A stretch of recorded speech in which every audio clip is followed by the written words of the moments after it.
في ساعات الفجر الأولى من 5 من شهر سبتمبر لعام 2024، وعندما كان السكون التام يخيم على الأحياء السكنية في أكثر المدن قدسية على وجه الأرض، استيقظ أحد المواطنين مفزوعا على وقع طرقات مستمرة على باب منزله. وعندما انتفض الرجل من سريره واتجه نحو الباب في حالة من التوتر والذعر الشديد، بدأ يسمع صرخات استغاثة كان من الواضح أنها صادرة عن امرأة مسنة. فتح الرجل الباب فوجد أمامه سيدة مسنة تبدو عليها علامات الفزع واضحة، وقبل أن يستفسر منها عما يجري أخبرته تلك السيدة بأن عليه مساعدة ابنتها بسرعة، لكنها لم توضح نوع الخطر الذي تتعرض له ابنتها. لم يكن من الرجل إلا أن ارتدى ما تسنى له من الثياب وصعد مع المرأة إلى المنزل الذي أشارت إليه. كانت الشقة السكنية يشغلها ممرض مصري يدعى أحمد وزوجته، وهي ممرضة أيضا وتدعى أسماء، وكلاهما في منتصف الثلاثينيات من العمر. لكن فور وقوف الرجل عند باب الشقة انفرج الباب أمامه وظهر أحمد خلفه، وعلى وجهه علامات الغضب والحزم. لم ينبس أحمد ببنت شفة، بل أمسك بالسيدة المسنة من ذراعها بغلظة وأدخلها إلى داخل المنزل قبل أن يغلق باب الشقة في وجه الرجل الذي ظل في حالة من الارتباك والحيرة، غير قادر على فهم ما يجري بالضبط. لكن ذلك الموقف في حد ذاته كان كفيلا بالنسبة له لاستدعاء الشرطة. عندما وصل رجال الشرطة إلى الشقة اكتشفوا أن الأمر كان في غاية الفداحة، حيث كانت الممرضة المصرية ذات 35 عاما أسماء الباشا ووالدتها قد لقيتا حتفهما بطريقة وحشية للغاية. لكن ما الذي جرى في هذه الشقة وأدى إلى تلك النهاية المأساوية؟ لمعرفة الإجابة على هذا السؤال كان على رجال الشرطة معرفة قصة أسماء وزوجها منذ البداية وحتى الفصل الختامي الذي انتهى بذلك المشهد المرعب. فإذا كنت أنت أيضا مهتما بتفاصيل هذه القصة المثيرة، تابع معنا هذه الحلقة من قناة عقارب الموت حتى النهاية، ولا تنسوا تفعيل الجرس والاشتراك في القناة ليصلكم كل جديد. في مطلع العام 1988 استقبلت أسرة مصرية بسيطة تقطن في محافظة الشرقية بدلتا مصر.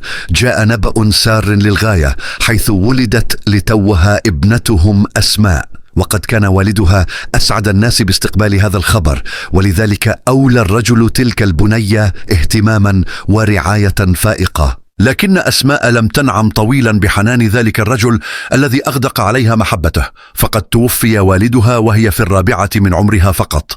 وعلى الرغم من ذلك الظرف الصعب الذي مرت به الأسرة، استطاعت والدة أسماء أن تجمع شتات نفسها وتلتفت لرعاية شؤون أبنائها، خصوصا أنها كانت قد قررت في تلك المرحلة عدم الزواج مجددا وتكريس حياتها بالكامل لرعاية أولئك الأطفال وتنشئتهم نشأة صالحة. لم يذهب مجهود تلك الأم المخلصة سدا، فقد كبرت أسماء لتصبح طالبة مجتهدة في دراستها وفتاة محتشمة وخلوقة. وفي العام 2005 التحقت أسماء بكلية التمريض، وهناك تعرفت على شاب زميل لها يدعى أحمد، وسرعان ما نشأت بينهما علاقة عاطفية عميقة. ولأن أسماء كانت تنحدر من أسرة محافظة، فقد طلبت من أحمد أن يفاتح أسرتها في مسألة ارتباطهما بشكل رسمي إذا ما كان يريد لهذه العلاقة أن تستمر. في العام 2009 تخرج كل من أحمد وأسماء من كلية التمريض، وعندها فقط أصبح أحمد جاهزا للحديث مع أسرة أسماء بشأن الزواج. وقد وافقت أسرة أسماء على طلب أحمد، ولكن بعد أن اشترطوا عليه أن ينتقل للعيش في المدينة التي تقيم فيها الأسرة، وذلك بشكل رئيسي لأنهم لم يكونوا يرغبون في أن تعيش ابنتهم بعيدا عنهم. لم يتردد أحمد في قبول شرط عائلة أسماء، حيث كان الشاب متيما بالفتاة بالفعل، وكان على استعداد لفعل أي شيء مقابل الزواج منها. وعلى أثر ذلك تمت الزيجة بين العاشقين في مطلع العام 2013، وقد كانت سنوات زواجهما الأولى تزخر بالسعادة والهناء، فقد كان كلاهما يعملان كممرضين في المشفى ذاته. وسرعان ما استقبلا خبر حمل أسماء في طفلهما الأول بعد فترة قصيرة من زواجهما. لكن هذه القصة الرومانسية لم تستمر طويلا، فقد بدأت أسماء تصدم بشخصية أحمد المهووسة بالغيرة والسيطرة. وما كان يزيد من فداحة الأمر هو ميل أحمد الدائم لاستخدام العنف، فقد علم المحققون من خلال تحرياتهم أن أسماء قد أسرت لبعض المقربين منها بأنها كانت عادة ما تتعرض للضرب المبرح والتوبيخ الشديد على يد زوجها، وقد كان الأمر يصل في بعض الأحيان إلى تحطيم بعض من أثاث المنزل أثناء تلك المشاجرات والمشادات. في العام 2015 أنجبت أسماء طفلها الثاني، وقد تزامن ذلك مع ازدياد غيرة زوجها إلى درجة تصل إلى الجنون، حيث بلغ به الأمر أن يفتعل معها المشاكل لمجرد ظنه بأن شخصا ما قد رمقها بنظرة شهوانية أثناء سيرها في الشارع. ولذلك فقد قررت أسماء في تلك المرحلة من حياتها أن تلجأ إلى ارتداء النقاب كي تقي نفسها اتهامات زوجها بأنها هي من تجلب على نفسها ذلك النوع من التحرش بسبب ملابسها الملفتة للأنظار. كانت تلك الخطوة كفيلة بأن يشعر أحمد بمدى تأثير تصرفاته على صحة زوجته النفسية، الأمر الذي دعاه للاعتذار منها قبل أن يطلب منها أن تخلع النقاب وأن تعود لممارسة حياتها بشكل طبيعي، واعدا إياها بأنه لن يعود إلى تلك التصرفات الجنونية مرة أخرى. في العام 2017 انتقل أحمد وأسماء وأبناؤهما للعيش في العاصمة المصرية القاهرة، وذلك بعد أن تلقى عرض عمل أفضل في مستشفى ضخم هناك. وقد كانت تلك الفترة فترة هدوء وسلام بين الزوجين، حتى أنهما رزقا فيها بطفلهما الثالث. لكن لم يهنأ كثيرا بهذا الخبر، فبعد ولادة الطفل لاحظ الأطباء أن حالته الصحية كانت متدهورة للغاية، فتم نقله إلى الحضانة، لكنه لم يصمت طويلا وتوفي إثر خطأ طبي ارتكبه والده، حيث قام أحمد بحقن الطفل بإبرة لم يكن من المفترض أن يحقنه بها، مما أدى إلى وفاته بشكل مأساوي للغاية. بطبيعة الحال تأثرت أسماء بتلك الحادثة تأثرا شديدا، لدرجة أنها أحجمت عن الذهاب إلى العمل وبدأت تتشائم من تلك المشفى التي فقدت فيها صغيرها. وانزوت أسماء في منزلها ولم تكن ترغب في لقاء أحد، لكنها سرعان ما بدأت تستعيد حياتها من جديد عندما جاءها عرض عمل لا يفوت في المملكة العربية السعودية، وبالتحديد في مدينة مكة المكرمة. سافرت أسماء إلى المملكة العربية السعودية، وبعد 6 أشهر فقط من وصولها هناك استطاعت أن تجد لزوجها وظيفة في المستشفى ذاته الذي تعمل فيه، فلحق بها أحمد والأطفال إلى هناك. كما انتقلت والدة أسماء للعيش مع الأسرة لمساعدة ابنتها في رعاية الأطفال. بعد انتقالهما إلى مكة المكرمة هدأت حدة المشاكل والمشاجرات بين الزوجين، وعم السلام بينهما حتى أنهما أنجبا طفلا جديدا هناك. وسارت الأمور على ما يرام على 7:45. استمرت هذه السعادة بين الزوجين حتى مطلع العام 2022، وهو العام الذي قرر فيه أحمد أن تستضيف والدته وشقيقته الصغرى التي كانت تبلغ من العمر 21 عاما آنذاك في منزله في مكة وأداء مناسك العمرة.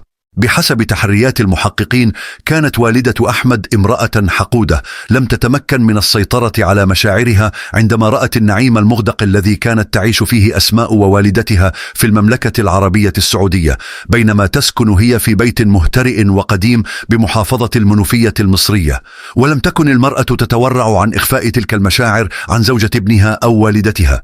أثارت تلك المشاعر التي سرعان ما تحولت إلى تصرفات وهمز بالكلمات العديد من المشاحنات بين أسماء ووالدتها من جهة، وبين أحمد ووالدته وشقيقته من جهة أخرى. وسرعان ما تصاعدت حدة المشاكل بطريقة درامية للغاية. في أحد الأيام بعدما انطلق أحمد إلى عمله تاركا خلفه والدته وشقيقته بصحبة أسماء ووالدتها في المنزل، نشأت مشادة كلامية بين أسماء وحماتها. وعلى إثر هذه المشادة قامت والدة أحمد بجذب سلسلة ذهبية كانت أسماء تزين بها رقبتها بطريقة غليظة للغاية، لدرجة أنها تسببت في بعض الجروح في رقبة أسماء. لم تكتفي والدة أحمد بذلك التصرف البربري، بل اعتدت على أسماء بالضرب، وهي توضح لها بما لا يدع مجالا للشك أنها أولى بأموال ابنها منها. وفي ظل ذلك التصعيد الدراماتيكي للأحداث ظهرت والدة أسماء التي حاولت أن تفض تلك المشاجرة وتقف بين والدة أحمد وبين جسد ابنتها. عندما دخل أحمد من باب الشقة وجد حماته تمسك بيدي والدته التي كانت في شدة الغضب وتكيل السباب والشتائم لها ولابنتها. وقد ظن الشاب على الفور أن حماته تعتدي على والدته بالضرب، فما كان منه إلا أن انطلق بأقصى سرعة وهاجم والدة أسماء قبل أن يسدد لها لكمة موجعة في وجهها مما تسبب في كسر أنفها. كانت أسماء في السابق تتهاون في حقها عندما تتعرض للضرب على يد زوجها، لكن هذه المرة كان الأمر مختلفا، فقد رأت زوجها يعتدي على أقرب الأشخاص إلى قلبها، ولذلك فقد قررت أسماء أن تتخذ موقفا هذه المرة، وبالفعل اصطحبت والدتها إلى المشفى لتلقي العلاج، ومن هناك انطلقت إلى مركز الشرطة لتقديم بلاغ رسمي ضد زوجها. بسبب التقرير الطبي الذي قدمته أسماء لرجال الشرطة، كان أحمد قاب قوسين أو أدنى من دخول السجن، ولذلك فقد تواصل الرجل مع زوجته ليطلب منها أن تسامحه، لكنها رفضت رفضا قاطعا. فحاول الأمر ذاته مع والدته التي أشفقت على حاله وحال أحفادها، فتوسطت له لدى أسماء كي تصفح عنه. وفي نهاية الأمر تنازلت أسماء ووالدتها عن البلاغ الذي قدمته ضد أحمد، وعادت الأمور لطبيعتها بين الزوجين. لكن أسماء لم تستطع أن تنسى أبدا تلك الإهانة التي تعرضت لها والدتها المسنة أمام عينيها، فيما لم يتمكن أحمد من جانبه من نسيان ما تعرض له على يد زوجته ووالدتها. بطبيعة الحال كانت الأمور متوترة للغاية بين الزوجين، وقد بدا ذلك التوتر جليا وواضحا عندما بدأ أحمد يرفض المشاركة في دفع نفقات أطفاله أو حتى إيجار المنزل الذي كانت أسرته تقيم فيه. وقد بلغ به الأمر أنه أبرح زوجته ضربا في إحدى المرات عندما أخبرته بأنها لم تكن تملك المال الكافي لدفع أجرة المنزل بمفردها. في صيف العام 2023 سافر أحمد وأسماء وأبناؤهما إلى مصر، حيث كانا يخططان لقضاء إجازة طويلة بعض الشيء. وبطبيعة الحال كان من المفترض أن يقيموا في المدينة التي تزوج فيها أحمد وأسماء في البداية، وهي المدينة التي تقيم فيها أسرة أسماء. عندما وصل أحمد إلى مصر فوجئ بأن أسرة أسماء كانت لا تزال تلومه على ذلك الفعل المخزي الذي ارتكبه بحق حماته المسنة التي كانت ضيفة في منزله. وقد بلغ بهم الأمر أنهم أخبروا أحمد بأنه غير مرحب به في أي من منازل الأسرة، وعلى رأسها منزل حماته نفسه. شعر أحمد بالإهانة البالغة من تصرفات عائلة أسماء، خصوصا أنه كان لا يزال يشعر بمرارة الإذلال الذي تعرض له على يدهم في السعودية بعد أن هددوه بدخول السجن. وبدلا من معالجة الأمر بدأ يصب جام غضبه وانتقامه على أسماء. منع أحمد زوجته من التواصل مع أي من أفراد أسرتها، وحظر عليها الرد على مكالماتهم، كما أنه منعها من الخروج من المنزل، الأمر الذي دعا إحدى قريبات أسماء للتواصل مع الشرطة لإبلاغهم بأن الممرضة الشابة كانت محتجزة على يد زوجها الذي لا يتورع عن الاعتداء عليها بالضرب. عندما وصل رجال الشرطة إلى منزل أحمد فض الخلاف بين الزوجين بشكل ودي، لكن أسماء انصرفت بعد ذلك إلى منزل عائلتها وطلبت من أحمد أن يطلقها كي ينفصلا عن بعضهما البعض بشكل نهائي. في شهر يوليو من عام 2024 شارفت إجازة أسماء الطويلة على الانتهاء، لكنها لم تستطع حتى تلك اللحظة تسوية أمور الطلاق مع أحمد الذي اختفى بشكل مفاجئ ولم تجد له أثرا. ولذلك فقد قررت الممرضة الشابة العودة إلى عملها على أن يلحق بها أبناؤها بعد عدة أيام بصحبة جدتهم. عندما وصلت أسماء إلى مكة المكرمة وفتحت باب شقتها فوجئت بأحمد يجلس في الصالة، وقبل أن يتسنى لها حتى أن تبدي ذهولها هاجمها أحمد على حين غرة وبدأ بضربها بشكل وحشي للغاية، ثم أطبق يده على رقبتها وشرع في خنقها بعنف حتى كاد يؤدي بحياتها، ولم يتوقف عن خنقها إلا بعد أن فقدت الوعي بشكل كامل. لم يعبأ أحمد بزوجته وتركها ملقاة على أرضية المنزل، ثم غادر ليمارس عمله بشكل طبيعي وكأن شيئا لم يكن. أفاقت أسماء بمفردها بعد 4 ساعات من ذلك الاعتداء الذي كاد يودي بحياتها، وحاولت الممرضة جاهدة أن تذهب إلى المشفى بمفردها. تسبب ذلك الاعتداء الوحشي الذي تعرضت له أسماء في انفجار أحد شرايين عينها، وبطبيعة الحال توجهت أسماء إلى مركز الشرطة لتسجيل بلاغ ضد أحمد. وعلى الرغم من فداحة الاعتداء اكتفت السلطات بتعهد أحمد بعدم تكرار ذلك التصرف، لكن إبلاغ أسماء للشرطة في حد ذاته كان سببا كافيا لإثارة حنق أحمد الذي ألقى على زوجته يمين الطلاق في خضم لحظة الغضب. كانت تلك الكلمة التي خرجت من بين شفاه أحمد بمثابة صيحة الحرية بالنسبة لأسماء التي شرعت على الفور في ترتيب حياتها الجديدة، وانتقلت لتعيش مع والدتها وأبنائها في شقة أخرى. لكنها سرعان ما أدركت أن ذلك لم يكن كافيا للتخلص من أحمد، إذ كان يلاحقها في كل مكان بحجة رغبته في رؤية أبنائه. وفي فجر 5 سبتمبر لعام 2024 ظهر أحمد أمام باب منزل طليقته وبدأ يطرق الباب كالمجنون، فما كان من أسماء إلا أن فتحت الباب له اتقاء للفضيحة في المبنى السكني الذي كانت تقيم فيه. كانت أسماء تنوي نهر أحمد وصرفه، لكن الأخير لم يتح لها الفرصة لفعل أي من ذلك، فبمجرد أن فتحت أسماء منزلها هجم عليها أحمد كالمجنون وبدأ بضربها بعنف بالغ، ولم يتوقف عن ضربها إلا بعد أن تأكد أن روحها قد بارحت جسدها بالفعل. في تلك الأثناء هرعت والدة أسماء المذعورة لطلب النجدة من أحد الجيران، لكنها عندما عادت إلى المنزل من جديد جذبها أحمد للداخل وفعل بها الأمر ذاته الذي فعله بابنتها. ولحسن الحظ فقد فطن أحد الجيران لوقوع مشكلة ما في الشقة وسارع للاتصال بالشرطة.